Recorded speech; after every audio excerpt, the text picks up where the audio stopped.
ଆଜି ଆସନ୍ତୁ ଜହ୍ନିକୁ ଏମିତି ବନେଇବା ଯେମିତି ସେଥିରୁ ମାଂସ ତରକାରୀର ସ୍ୱାଦ ଆସିବ। Bye bye bye bye. ଆଉ ଜୟ ଜଗନ୍ନାଥ, ଜୟ ଜଗନ୍ନାଥ, ଜୟ ଜଗନ୍ନାଥ। ନମ ନମ ନମ ନମ।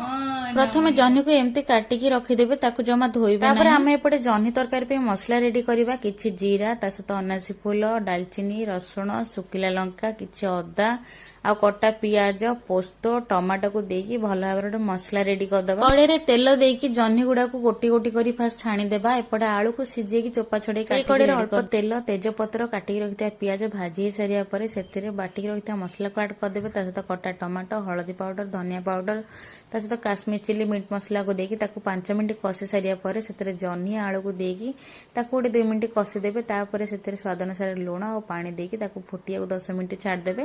ତାପରେ ଆମର ଗରମା ଗରମ ଏଇଟା ରେଡି ହେଇଗଲା ଜହ୍ନି ଆଳୁ ତରକାରୀ। ନୁହଁ ତ ଯେମିତି ଖାସି ମାଂସ ଆଳୁ ଝୋଳ ଭଳି ଲାଗିବ ଆପଣମାନଙ୍କୁ।